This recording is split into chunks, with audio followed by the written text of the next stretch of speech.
December 1942. Somewhere high above the Solomon Islands, 19-year-old Eddie Kowalski braces himself inside the claustrophobic steel belly of a B-17 Flying Fortress. His gloved hands grip a vibrating Browning M2 machine gun, the whole mount rattling like it's about to tear itself apart. Outside, the ocean glints far below like shattered glass. Then movement. At his 10 o'clock, a Japanese Zero darts into view, maybe 300 yards out, streaking left to right across his line of sight like a lightning bolt. Eddie doesn't hesitate. Every instinct screams at him to act. He swings the barrel, centers the crosshairs on the enemy fuselage, and pulls the trigger. 50 rounds explode from the barrel. A torrent of tracers slices through the air. Eddie watches in disbelief as every single glowing streak zips harmlessly behind the Zero. The enemy fighter doesn't flinch, doesn't juke, doesn't even react. It just keeps flying untouched, unaware, untouchable. His ammo counter ticks downward, his heart pounds, but deep down he knows this wasn't a mistake. Not his mistake. This same scenario unfolded thousands of times across every front of World War II. Young American gunner, motivated, equipped with some of the best weapons ever made, were missing. Not just occasionally. Relentlessly. In early 1943, the U.S. Army Air Forces ran a comprehensive study using gun camera footage from missions over Europe and the Pacific. The findings were devastating. Aerial gunners were hitting less than 4% of their targets, especially ones flying across their line of fire. Just 4%. That meant out of every 100 rounds fired at a crossing fighter, 96 tore through nothing but sky. The numbers were brutal. A typical engagement lasted maybe 8 to 12 seconds before the enemy broke off or vanished from view. The M2 Browning fired 800 rounds per minute, truthfully, 13 per second. In 10 seconds, that meant 130 rounds could fill the air. 4% of 130. Maybe 5 hits if you were lucky, and 5 rounds weren't enough to bring down a Zero. They weren't enough to stop a Focke-Wulf FW-190, the sturdy German fighters that could soak up damage like tanks. The human toll was catastrophic. In 1943 alone, the 8th Air Force in Europe lost an average of 188 bombers each month. Each B-17 carried 10 crewmen. That's 1,880 airmen killed, captured, or missing every 30 days. And a significant portion of those losses came from bomber formations that simply couldn't defend themselves. Not because the gunners lacked courage, not because they didn't follow their training. They did everything right, tracking, leading, managing their bursts. The problem wasn't them. It was physics. And physics doesn't care how brave you are. Gunners did what felt right. They aimed where they saw the enemy. That instinct worked for deer hunting. It worked on rifle ranges. But not at 300 miles per hour. Not against fighters that could cross your entire field of fire in seconds. Some planes, like the German Me-262 jet, hit speeds of 540 miles per hour. The Browning's bullets were fast around 2,900 feet per second, but not fast enough. At typical engagement ranges of 200 to 400 yards, a Zero flying at 300 miles per hour covered 440 feet every second. A 300-yard shot meant the bullet took 0.31 seconds to reach the target. In that tiny sliver of time, the Zero had already moved 136 feet, nearly 11 car lengths out of the way. So the gunner aimed at where the plane was, and the bullets arrived at where it used to be. The enemy slipped past, untouched, over and over again. This wasn't bad luck. It ad aname. Deflection error. Military scientists had understood the principles of deflection for years, even before World War II began. But understanding something in theory and applying it mid-air, under fire, at 25,000 feet, were two completely different beasts. The kind of lead required to hit a fast-moving target wasn't small. It was extreme, borderline absurd. Against a fighter crossing at a 90-degree angle, 300 yards out, gunners had to aim 15 to 20 feet in front of the plane's nose. That meant pointing their weapons at nothing. Empty sky, and trusting that the enemy aircraft would fly into their stream of bullets. Every human instinct screamed against it. Gunnery instructors tried to teach deflection shooting and training. It didn't work. The U.S. Army Air Force's gunnery school in Laredo, Texas, rolled out intense programs starting in 1942. Trainees sat in rotating turret simulators, practiced shooting from trucks, studied diagrams that showed proper angles and led distances. But when they got to actual combat, none of it translated. Because deflection wasn't a formula, it was a moving equation. Every variable mattered. Target speed, crossing angle, altitude, range. Whether the enemy was diving or climbing, whether your own plane was banking left or falling apart from flak hits, a bowl turret, gunner firing on a BF-109 during a head-on attack needed one kind of lead. A beam attack from the side, completely different, and you had 4 seconds maybe to get it right. Midway through this, let us hit pause.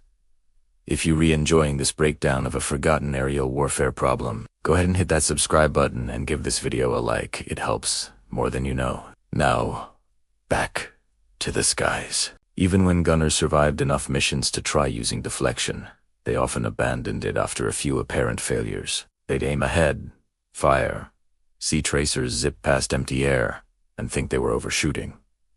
So next time, they'd aim closer, then closer still, until eventually, they were just shooting directly at the enemy again or even behind it. Gun camera footage from 1943 shows this psychological spiral in heartbreaking clarity. First bursts with a proper lead, followed by successive bursts stepping backwards, as if the gunner was chasing the target with his sights instead of anticipating it.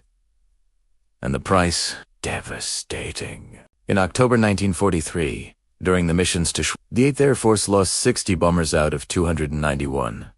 20% gone in a single operation. Survivors returned to base riddled with holes, engines smoking, crewmen dead or bleeding out. In the debriefings, gunners all said the same thing.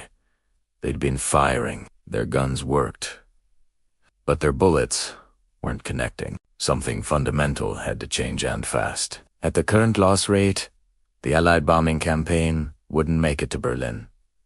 The strange part, the solution already existed in a filing cabinet. Since 1924, it was written by a man almost no aircrew had ever heard of, Lieutenant Colonel James Bucalot, the 18th century inventor, but a U.S. artillery officer who had served in France during World War I and returned home obsessed with the future of aerial warfare. His paper, The Problem of Lead in Aerial Gunnery, was devastatingly clear. He showed mathematically that as airspeeds passed 150 miles per hour, human instinct became useless. The lead required was simply too great for the brain to guess. Inestabilis, a target moving at 300 miles per hour across a gunner's sight at 200 yards, needed to be led by 47 feet.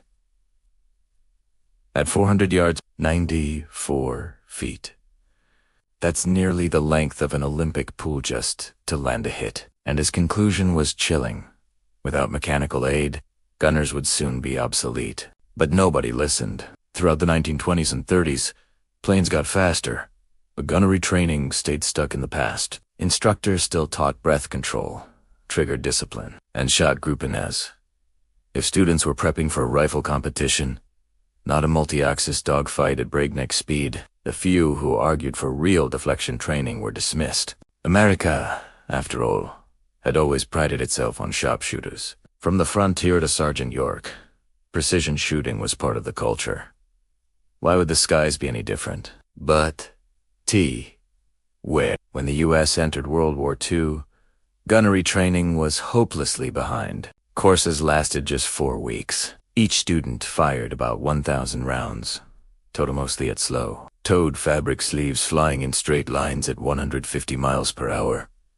Not a single exercise mimicked a real enemy fighter diving at 400 miles per hour, rolling mid-tack, and weaving through flak and formation fire. Not one. Fresh-faced gunnery graduates pinned on their wings, climbed into bombers, and shipped out to the front only to realize, often within minutes of their first encounter with a Zero, that their training was nearly useless. The moment a fighter slashed across their gun-sight at combat speed, everything they had learned seemed to collapse. By mid-1942, commanders desperate for answers began rifling through old archives, searching for anything that might explain the problem. That's when Captain Robert Williams, assigned to the 8th Air Force's Gunnery Analysis Section, stumbled upon a dusty copy of James Puckle's 1924 paper in the archives at Wright Field. He read the entire document in one sitting, then immediately drafted a memo to his commanding officer with 2 words, underlined 3 times.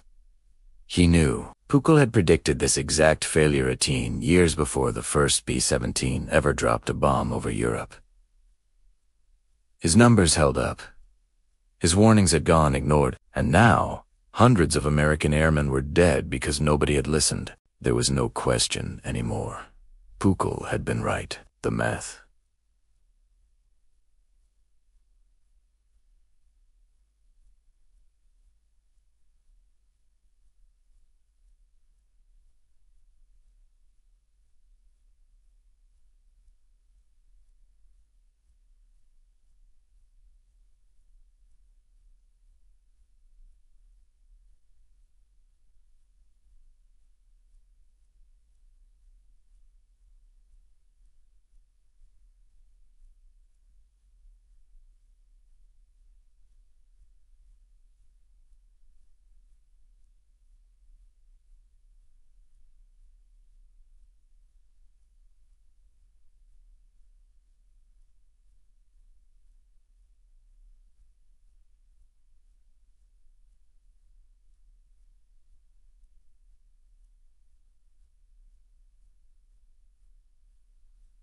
The real question was, could anything be done about it? The idea of teaching gunners to calculate precise deflection angles in the middle of combat was absurd. You can't do trigonometry while dodging enemy fire at 25,000 feet. But if the conscious mind couldn't handle the load, maybe there was another path. The British had already found a clue. Born out of sheer necessity during the dark summer of 1940, RAF Squadron 609, flying Spitfires out of Middle Wallop, had a problem that mirrored what American bomber crews would face 2 years later.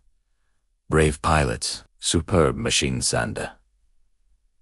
Nearly 0 confirmed hits. Flight Lieutenant John Dundas, reviewing gun camera footage from dogfights that July, found a brutal truth.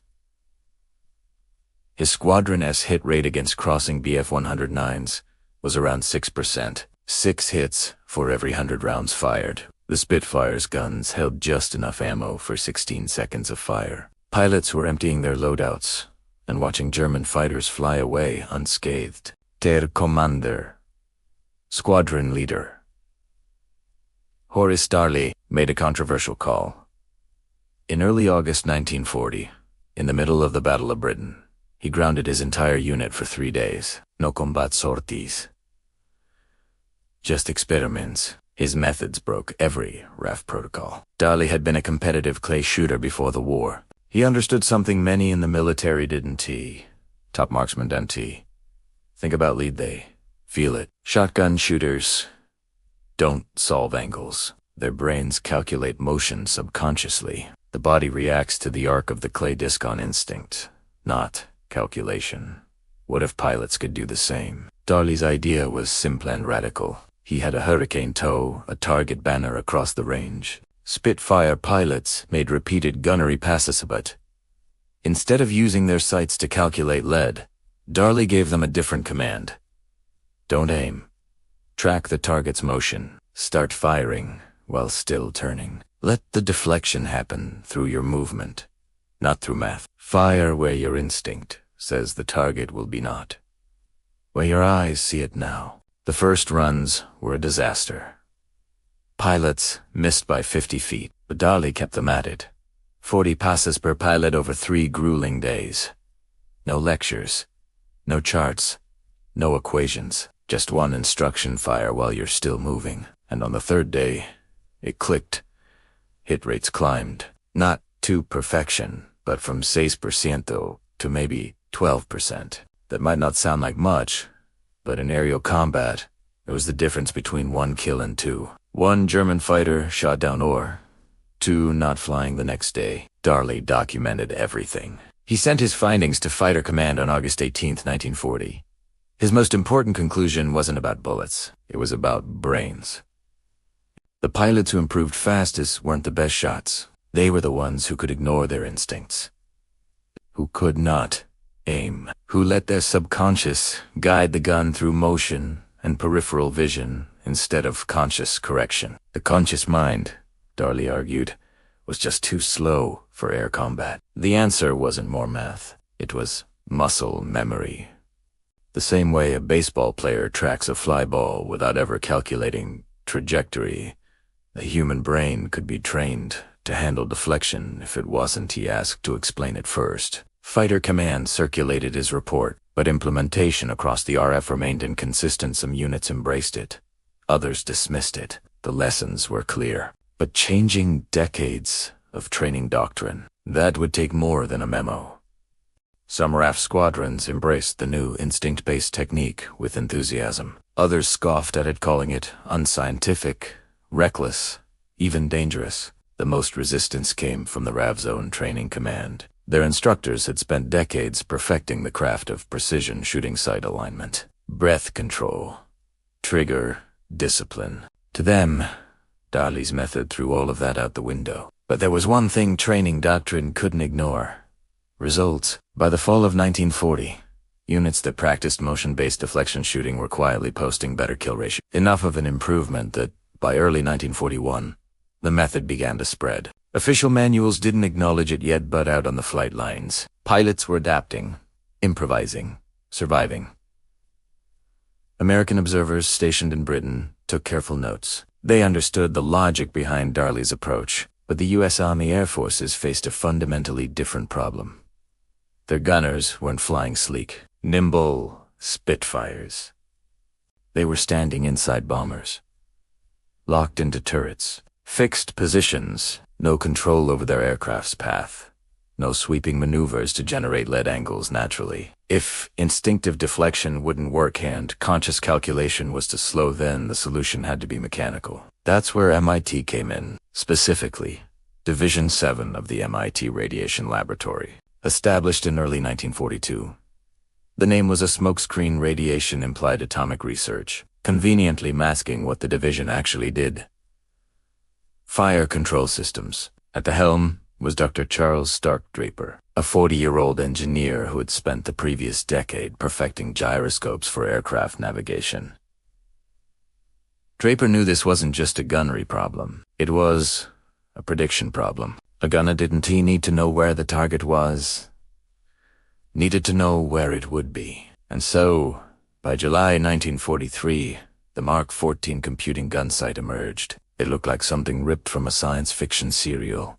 A heavy 28-pound gyroscopic device that linked to a glowing reflector sight. It ran off the aircraft's electrical system and required the gunner to manually input one critical piece of information: the wingspan of the enemy aircraft. By dialing it in and visually matching it to the target's silhouette, the gunsight could estimate range. Then came the magic.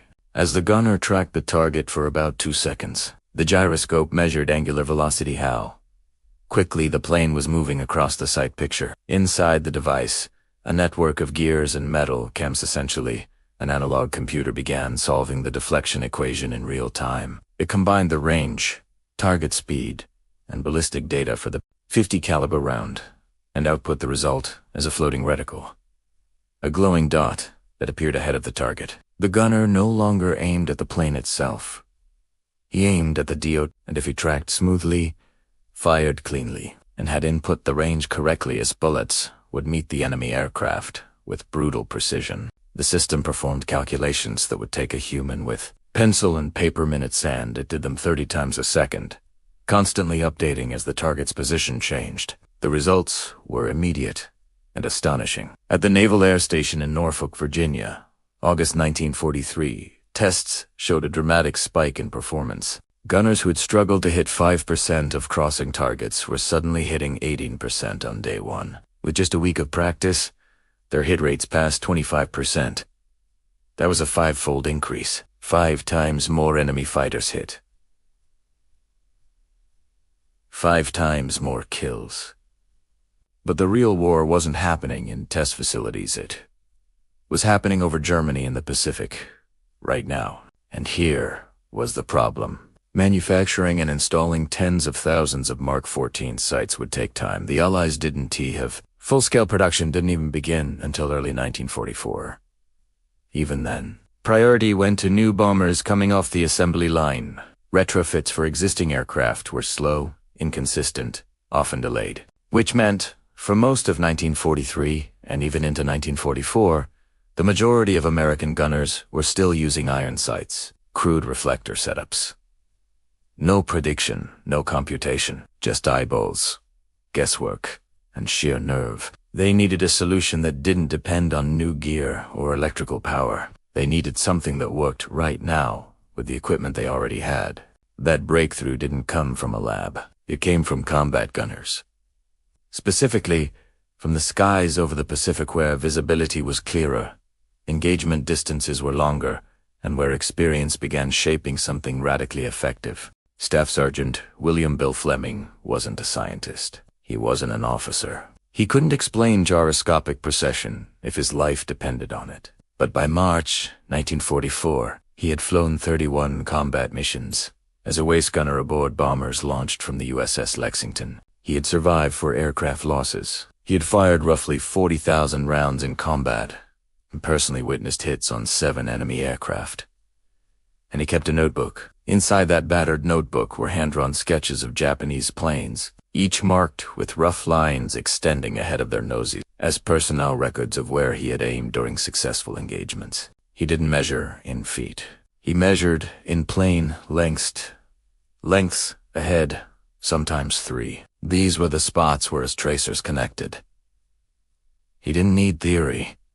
He had proof. On March 14, 1944, during a routine debrief, Fleming showed his notebook to Lieutenant Commander Edward Butch O'Hara, Medal of Honor recipient, and one of the U.S. Navy's most respected aerial tacticians. O'Hara flipped through the pages and immediately understood what he was seeing. Empirical deflection data gathered under real combat conditions. No theory. Just results. O'Hara wasted no time.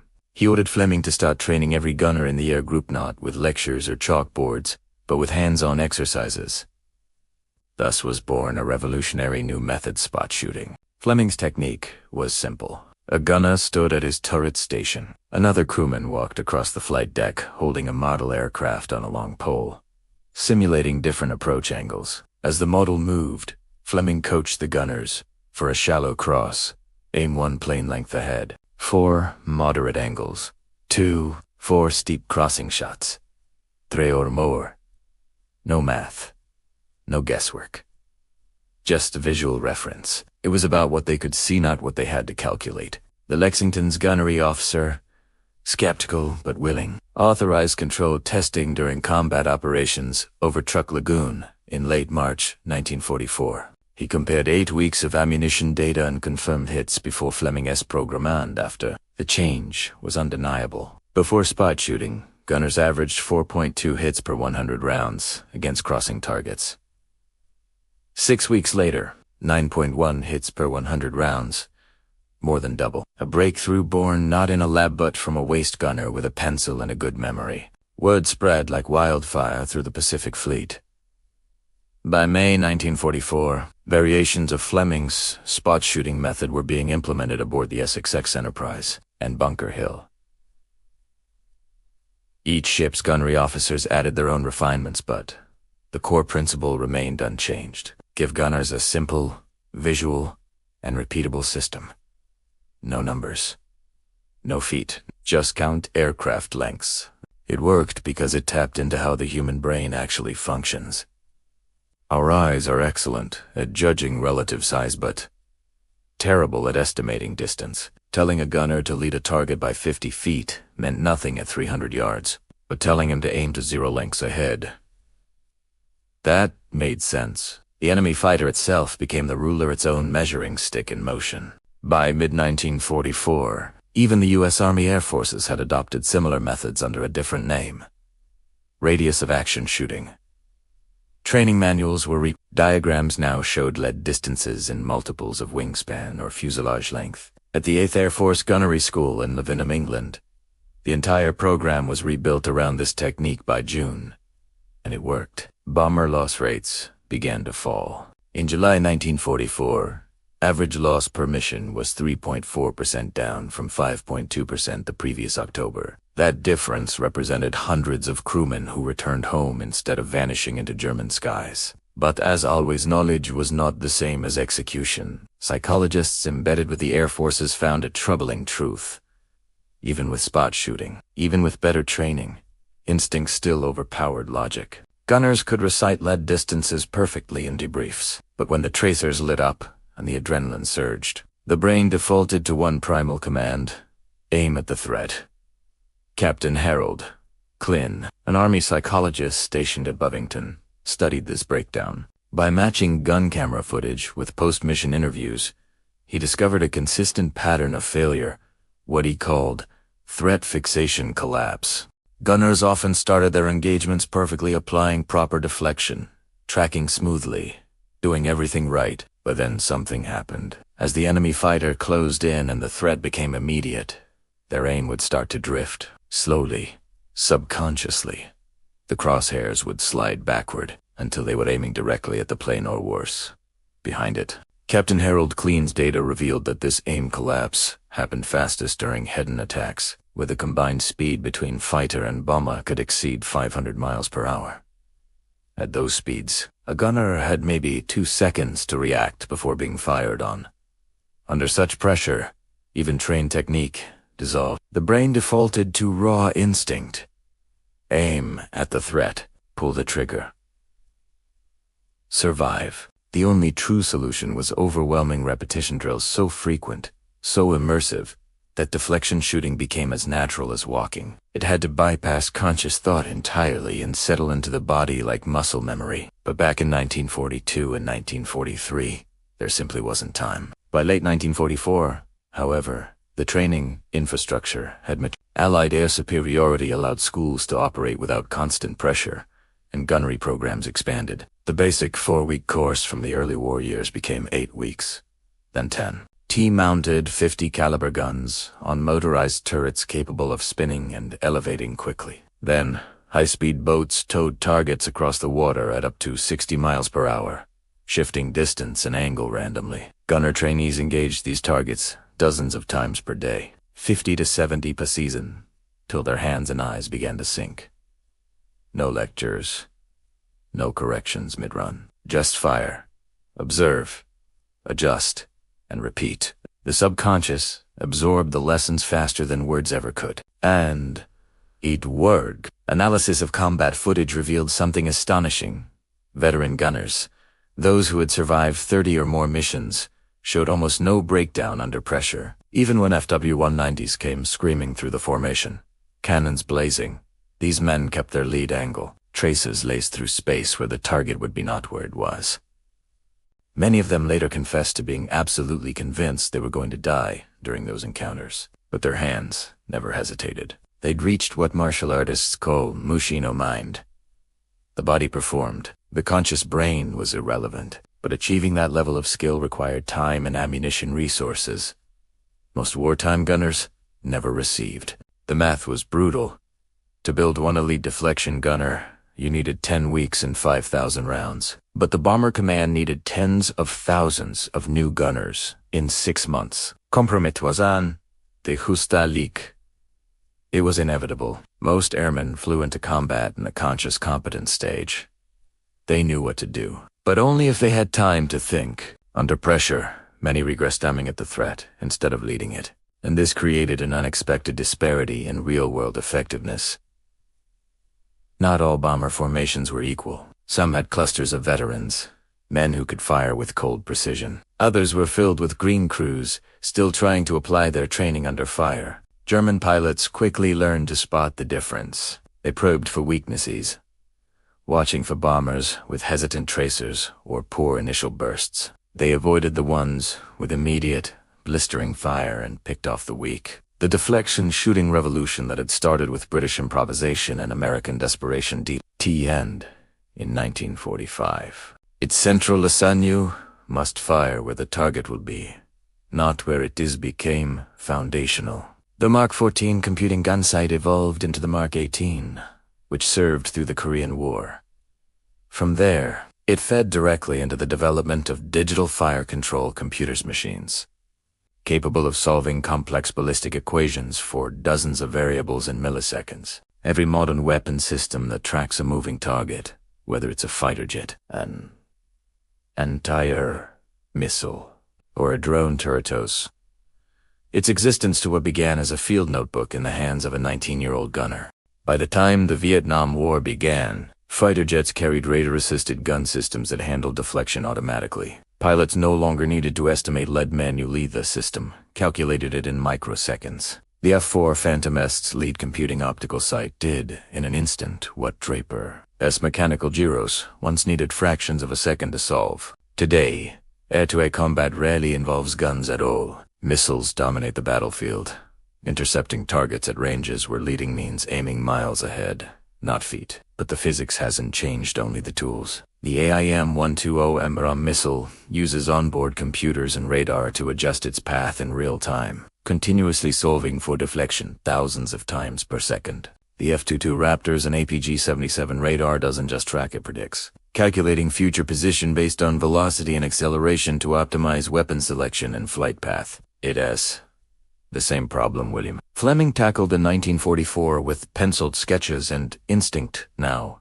executed by systems, crunching trillions of calculations per second. And yet, in every Navy Top Gun classroom, they still teach deflection shooting. Not because pilots expect a dogfight with cannons, but because learning to visualize where a maneuvering target will be builds a kind of spatial awareness that governs all of aerial combat. A pilot who can mentally solve lead pursuit can anticipate closure, angle off, and position for a missile shot. These lessons extend well beyond the cockpit. Modern subsystems like Phalanx and CRAM, defending ships and ground bases, use radar to execute the same corrections Eddie Kowalski once had to make with gut instinct. Phalanx fires 4,500 rounds per minute, tracking threats and adjusting lead automatically. It performs in milliseconds.